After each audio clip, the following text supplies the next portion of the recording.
Hello, hello, hello. Welcome back or welcome to Jamaican Girl Big World. And as always, it's your girl Shanice.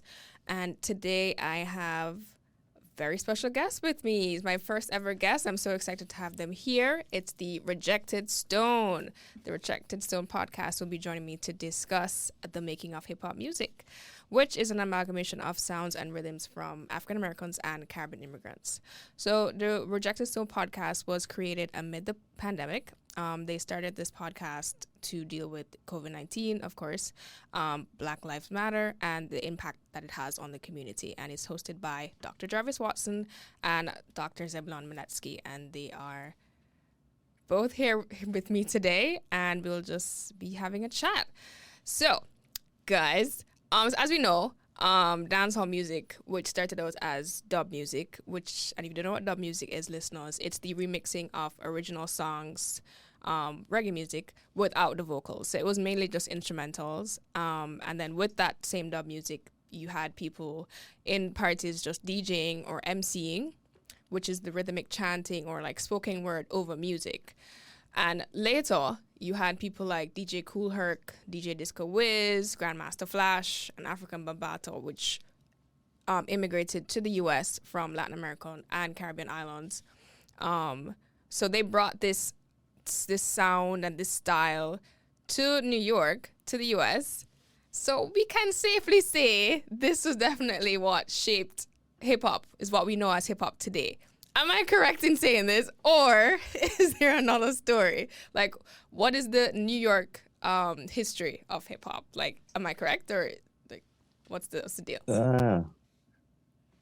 That's a good point. That's a good point. That's a good point. Yeah. Jarvis, do you want to jump on that?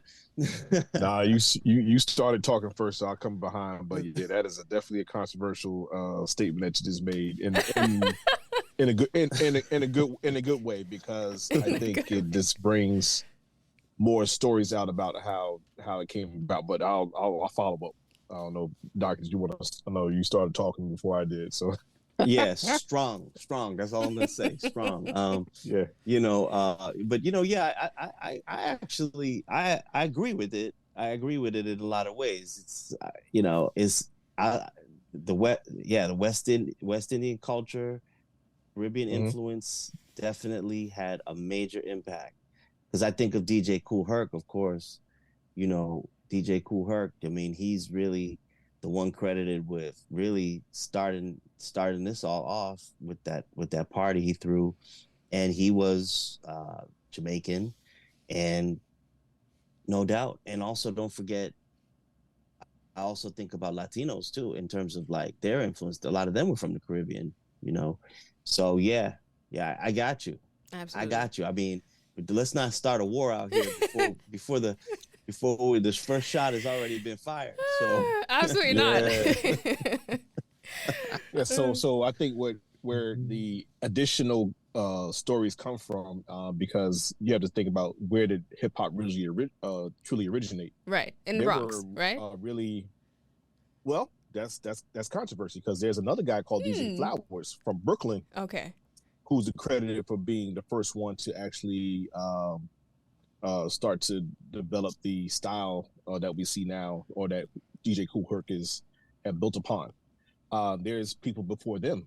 When you talk about some of the either Christian singers who were doing semblances of hip hop and rap, and there's some of their songs and things like that. The name escapes my brain right now, so I might have to jump off a little bit and just find out who that was.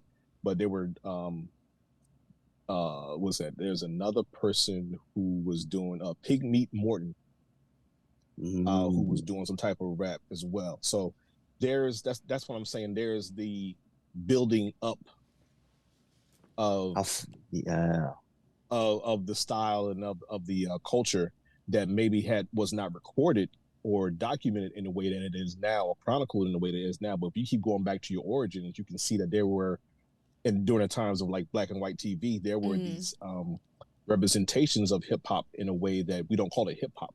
Oh, okay. And then you have to understand what the influence of jazz and hip hop, their connections. But the bebop era could have been considered some of the foundational, these rhythmic aspects of what contributed to hip hop. So when it got to DJ Kool Herc and DJ Flowers and things like that, that was this and Grandmaster Flash. There was this, that was their generation of picking up from where other people had left off.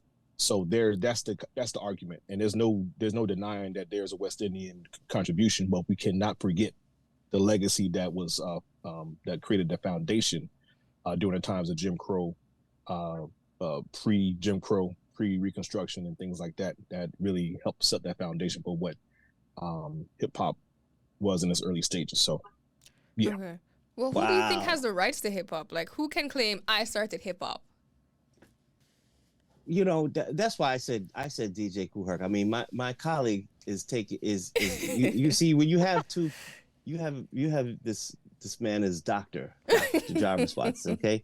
So he's taking it back. He took you back to Reconstruction, Jim Crow, right, the roots. He's talking about the roots of all of it. Where so a lot of people, that's true. A lot of people can't really say, or hip hop started this particular year, right, or at this point, because you got things, the precursors. But though, bringing it back to to the theme of the show and stuff, the toasting, that's my understanding. The toasting that comes from, that is Jamaican. They call it the toasting. That tradition of dance hall, and the DJ would do that. Just the idea of talking a lot like that. Right. In the middle, that gave people the ideas for that's my understanding. So credit, gotta give credit where credit is due. But it's just such a mix. It all comes together in the Bronx, though. The mix of Caribbean peoples and American, Black American, all together, African American, all in one place, and a lot of other Black folks from all around the world, right there. Yeah, I agree with you completely. I don't think it's just one person. I don't think one person can say, yeah, I originated this. It was really just a mixing of cultures were coming from different places. Because in Jamaica, they were doing dancehall. They had their specific style of doing things. Right. Here, you guys had something else.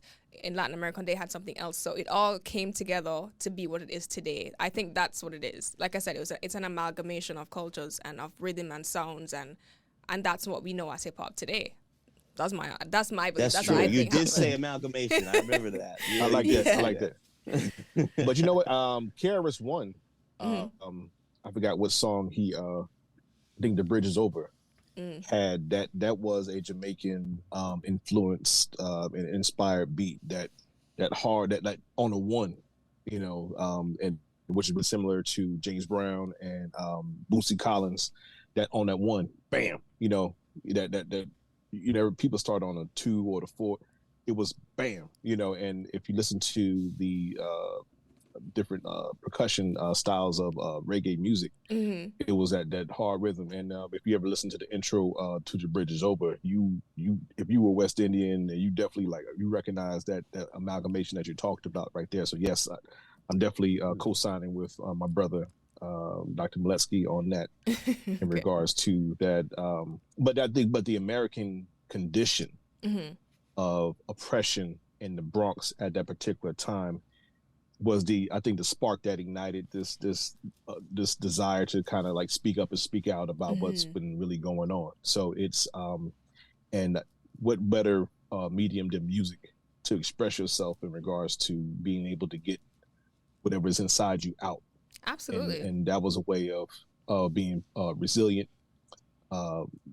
rising above, but also holding on to your culture as a way of moving through it. And here we are today, talking about it, and in an intergenerational fashion, which I love, and intercultural fashion, which I love. Yeah. So, yeah, absolutely. Because if you think about even reggae music, it was the same thing. Reggae music was definitely about promoting peace and love, but they were also talking about the real issues that were going on at the time. Like they're talking about political issues and social issues. The music in Jamaica has definitely always reflected what was happening socially and politically at that time.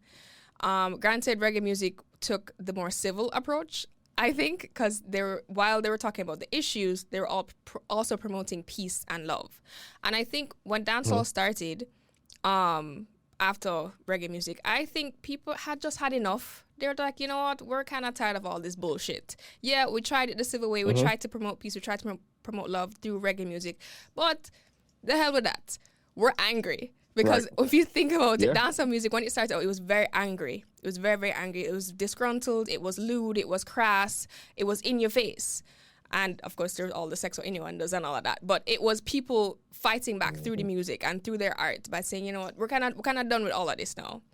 And it's so funny because then when I grew up in the early 2000s, dancehall music changed. It was a little bit more chill. It was more fun. There was a dance move to everything. When you think about Elephant Man and Beanie Man and all those people, they had songs like Signal the Plane, Willie Bunks, which people are still doing today. That was the fun side of it. That's when things kind of settled down. It was a more chill environment. And then as I got older, throughout my teenage years, music got angry again. Everything was gun violence. Even the dance moves reflected that. It was put your AK over the wall, rifle walk. It was all those things. So as things changed, as things progressed, and as things got worse, the music started to reflect that just as well. And I think that's exactly what happens with hip-hop music as well. It's the same thing. Whatever's going on in the country, it's in the music. Okay, the people suffering in the ghetto, we're talking about that. Mothers are being left alone to raise all the children, and men are out on the streets selling drugs. We're talking about that. Everything that was going on was being portrayed through the music as a cry for help, I think. Oh, yeah. No doubt. Because, yeah, that's true. You know, as all music does, you know, as most, or I should say as urban music or street music that emanates from the streets, which dancehall does. You know, when you say reggae, I think of I guess what some people call roots reggae. Like, you know, not because my understanding is that dancehall also is reggae, but it's not roots. It's not the roots type of reggae, right? Or, I don't know, but I'm not. But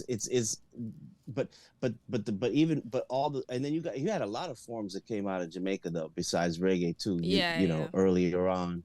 Yeah, in like the 50s ska and stuff. ska, yup. There's Desmond mental, Decker, somebody I like a lot.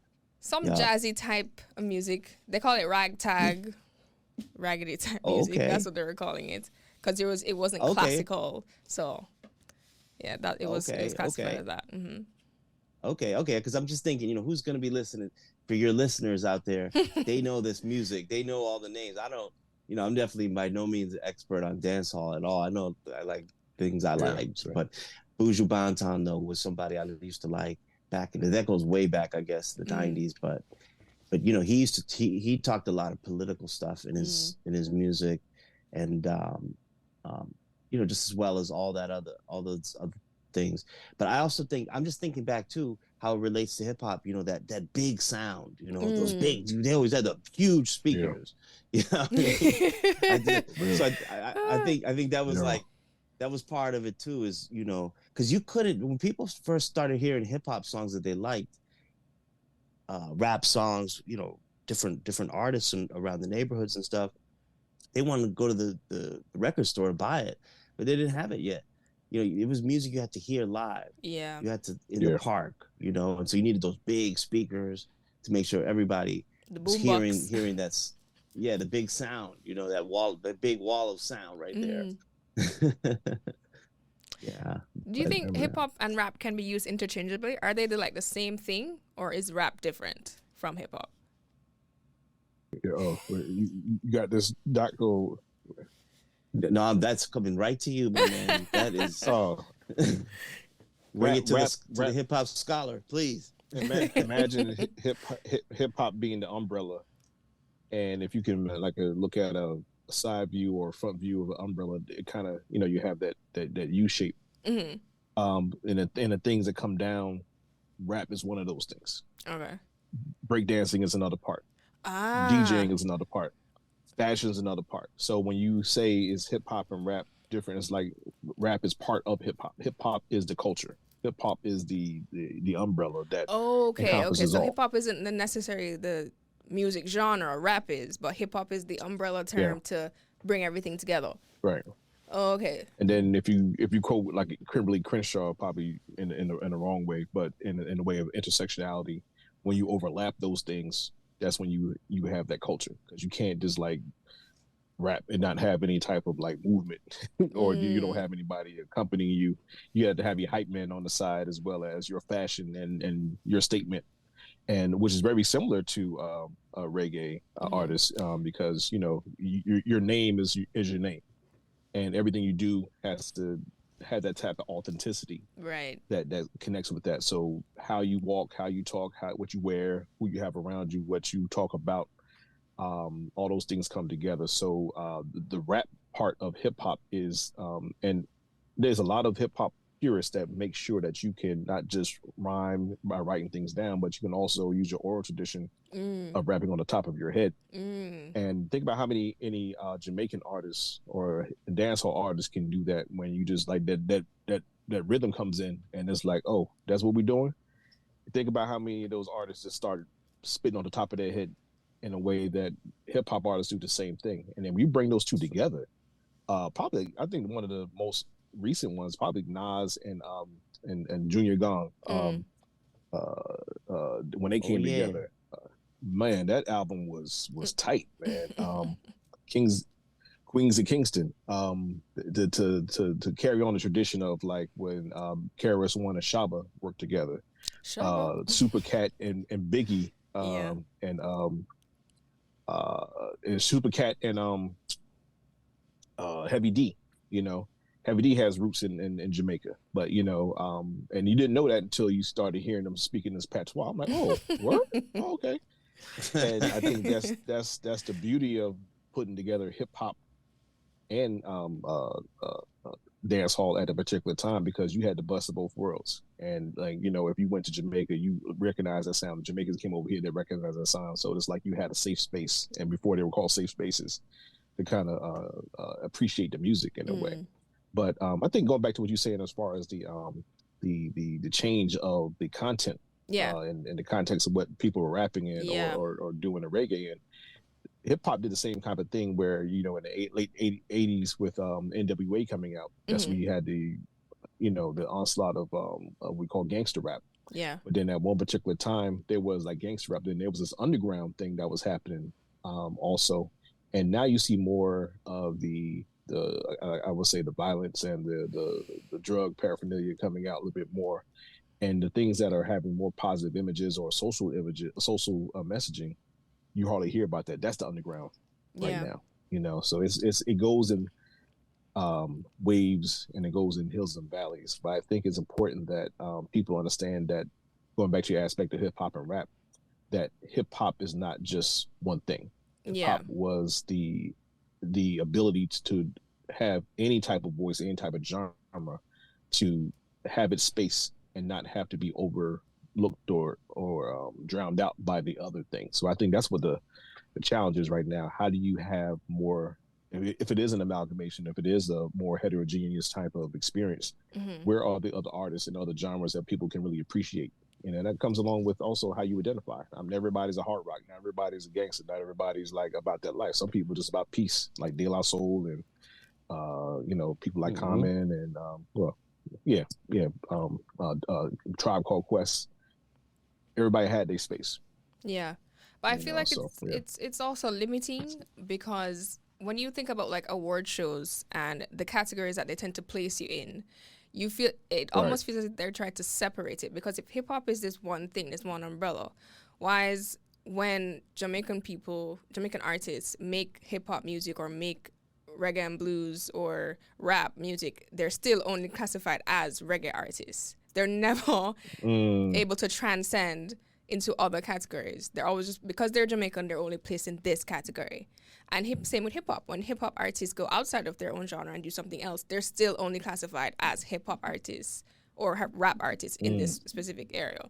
So I don't know. I guess it feels disheartening to them. They're probably like, all right, they're just trying to keep me in a box. Like, what am I supposed to do? How do I try to move outside of these confines that they're placing me in as an artist, as a creative, as a musical person? So I wonder about that. Maybe that's why Jay-Z was like, made his stand. He made that. Right. That at the I don't know award if you show. saw that.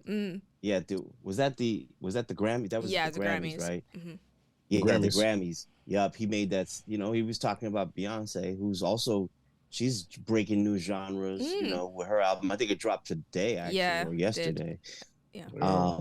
This country, the whole thing, the statement. And I mean, I think at the heart of your question, I'd have to say now we're talking about race. You're alluding to race a little bit because am I? In that I don't sense, think I was. I was talking about music. Yeah, well, that's what I'm saying though. But when we talk about people getting pigeonholed into different categories, yeah, that's when it comes into play. Now we're talking about race. I see. Right? Okay. I didn't know that you can't be. Well, that's okay. The thing is, we talk about this kind of stuff on our podcast a lot. Mm-hmm. Rejected Stone. Shout out to Rejected Stone podcast. Rejected Stone. Yes, and we're always trying to decipher these kinds of things. I mean, I don't think people even knew what Jay-Z was saying when he was giving, making that moment right there, mm-hmm. because it was a little awkward because he had just won, this lifetime achievement, I think it was, or something like that. And then it sounded a little bit negative, but he had his daughters right there and he's pointing out truths. And so, will he be will he be like, punished somehow for doing that? I mean, that's the reason it's hard to break those genre categories that they keep people in. Like I would think, because you're right. I mean, but then the other thing is you use the word artist a lot. Mm-hmm. Does the wider world even see this as art? You know what I mean? Do people see hip hop? I think there's still, because remember that's one thing we need to throw in there. When hip hop first started, or rap, or whatever you want to call it, people did not think it was going to last. First of all, they thought it was a temporary trend, and they looked down upon it. They used to call it a ca-rap. That was the joke. Wow. Wow. I did not know that. Yeah, they did. Yeah. Disrespectfully, by the way. Yeah, extremely. Yes. Disrespectful, Yeah. But they didn't see it as art, and they didn't see, so these thoughtful artists, as you put it, thinking, I want to move into a new genre. Is my audience going to follow me? Are people, the wider world, going to see, what I'm trying to say or do? And honestly, oftentimes they just put you back in that category. You know what I mean? And it's unfortunate too, because you got a lot of like. But I think when we get to the point where people see us as artists, and what the work that people are doing as true artists, then they may have more appreciation. Like, they're giving Beyonce a very hard time about this idea of moving into so-called country. I mean, I read a whole bunch of stuff about that. I saw. So why? Because she's Black. That's what the race part is. Boom. Yeah. That's it. That's all I'm saying. But I don't feel like hip hop artists should stop. I don't feel like dancehall or reggae artists should stop, because I mean, these genres started out of controversy anyway. So if they're the one, if there's anybody that's going to break the barrier, it's them. Because we literally started from controversy. We literally started saying, hey, no, we have a voice. You need to listen to us. So I don't think they should stop. Yeah, and Jay-Z making that statement, I guess it was awkward and whatever, but it needed to be said. And he's an hip-hop artist, so he's just playing into his role anyway. He's being controversial, and it's fine. And they should be called out for what they're doing, because it's not fair for you to tell them where they should go or what they should do. If they want to step outside, it's their right, and they've made it. They've done the work. They've been in business for however long. They're very successful. So why not? So why is it that she's having such a hard time breaking into the country genre? Because it's predominantly white. Nah, it's foolish, man. Because look at even what's his name? Oh, I forgot his name. The guy had a stick on his face in the early 2000s. What's his name again? The artist. Redman? No. No, man. Later. Yellow Man? No. Okay. Hip hop artist. That made the stick on his face. That made the band-aid on his face popular. That was always wearing a headband. Nelly. Nelly was doing country music from time. Do you remember that? Oh, like a little dabble in it. About that. Hot in her. It's been doing country music, so I don't think she should stop. That's funny. That's funny. Yeah, that's funny. Nelly, I haven't thought about him in a while. No, nobody's gonna stop. Yeah. I think the New York region is very hard to break into and break out of. Because I remember when the Southern rappers were starting to, and we just stay within the intra aspect of hip hop. You know, when they had the Southern sound coming on, they didn't get a lot of love. And I think my earliest recollection of people really accepting Southern hip hop or even Midwest hip hop was Outkast. Outkast. Mm-hmm. Yeah, Mm-hmm. and they broke the barrier in a way that, you know, people still looking for an Outkast album right now. Even, you know, and the fact that, think about this, look at Andre 3000 playing the flute. Yeah, Brother. You know, That's he stepped beautiful. way outside. Yeah. My thing is his connection with music allows him to break outside that barrier. People might be looking at him a little differently, but I'm like, that's him exploring himself, which a lot of jazz artists did as well. You know, and so he's carrying on this tradition of not being pigeonholed and not being inside one box. And think about what that might mean if he does come back to really to do hip hop or to rap. That just adds to his flavor, and, you know. And some people can't deal with that, you know, because I think a lot of times we don't travel as much as we need to. I noticed when a lot of jazz artists started to go out to the east and places like India and other parts of Africa, they started to their sound started to change. But if we are staying in the same region, talking about New York or any other places, that we don't get a chance to travel and engage with these other artists, all we will think about is, oh, that's not really being black. Oh, that's not, to your point, Doc. Oh, that's not really being hip hop. But that's not being. So when you asked the question before, who owns hip hop? We own hip hop. Yeah. Yeah. We own hip hop. Well, in the sense of creating the story that who actually owns it for money wise, like contract wise, that's a whole other conversation around that. True. But as far true. as where it originates from, we own hip hop in that particular aspect. So, you know, I was curious too, like, you know, Shanice, like, how do people in Jamaica, how do Jamaicans and stuff see hip hop? Like, how do they connect with it? When to I first dance hall and so on. When I first saw hip hop or rap music was on 106 and Park when I was growing up. That's where I connected with hip hop. That's where I tapped into like the American pop culture. So that was my introduction to hip hop. That's why I connected there. I was like, oh, this is nice. This kind of reminds me of dancehall. So that was my immediate thought with that. So, you know what's interesting? I would love to see like more hip hop artists come to the Caribbean and have shows there, because that's not really a thing that happens.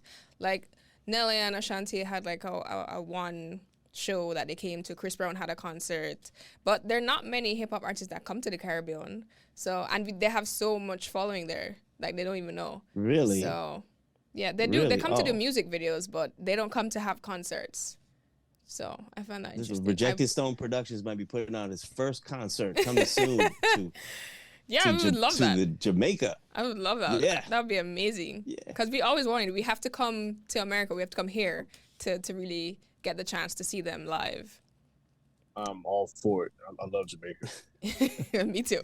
It's interesting. I met some folks up in Boston who are affiliated with, I'm not going to get all the names right, but it's the legendary like recording studio that I think Bob Marley recorded in, and then it's like a whole stable of artists and a whole thing that they do. But you know, that brings me a thought too. That reminds me a lot of hip hop, because you had the different, you know, Rude Boy, you had the different like artists and labels. They had that going on there before New York, I believe. Yeah.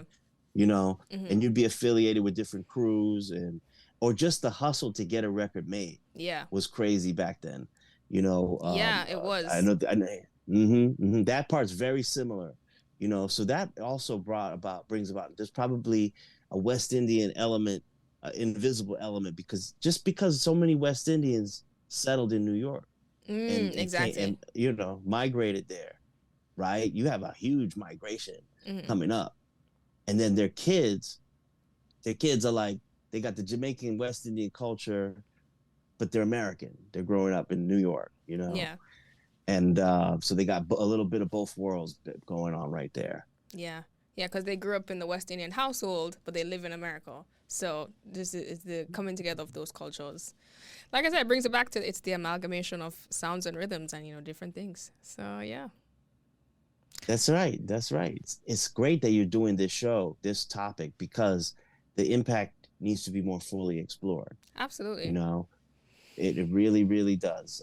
There's an artist named Special Ed who he had. He was from West Indian background. And that was like very evident in his music growing up. I love the show. I watch the show Unsung all the time because they go into the backstories of people's background. Then you find out, oh, so and so was West Indian, or they were Trini, or they were Jamaican, or you never knew that. Yeah. Yeah. So there's no doubt. Shout out to those pioneers who did it. Who built this industry. Yeah. $1 billion industry from nothing, and a lot of them got messed up in their contracts and stuff. True. It's not right. They themselves did not see the fortunes that they really should have received. Exactly. And still should be receiving. Yeah, I was just thinking. I was just about to say that. Like, they didn't even live to see what it became, but we're thankful to them because we're now experiencing it because of their work and what they put into it and the lens that they went to have their music heard, even if they weren't getting paid for it. So, shout out to the pioneers. I'm gonna let Doc get the last word. Okay. Actually, I want to bring it back to Shanice, because we dropped a lot of male names, but we haven't dropped any really female artists or women artists that had the impact. Were there any female artists that you saw that connected with hip hop who were reggae artists that really resonated with you? Yes, the lady that sing "What a Bum Bum Bum Bum" that everybody sampled. Everybody was on that sample. I can't remember her name. It was. What's her name again? That was part of my high school. That was part of my college experiences, like walking through Stony Brook. I can't remember her name. Middleton and H Quad. Sister Nancy. Sorry. That song. Yeah. Say her name again? Sister Nancy. Sister Nancy. Yo, yes. That was iconic. That was amazing. There's actually something on her.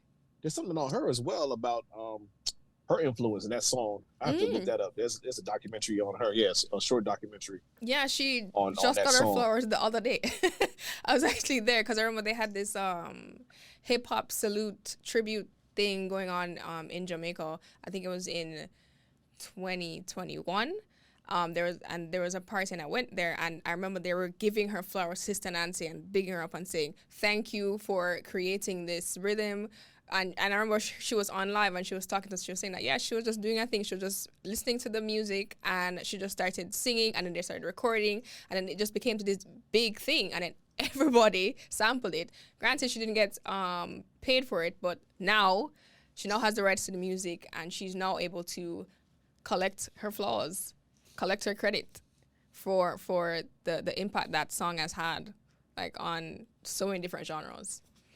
Both in dancehall, in reggae, in hip hop, in rap, and hip hop. So yeah. Boom! Shout out to Sister Nancy. I love that song too. So yeah. And Special Ed. Don't forget Special Ed. Sir. Of course. I got it made. Yep. Yeah. Yep. He had a whole bunch of references.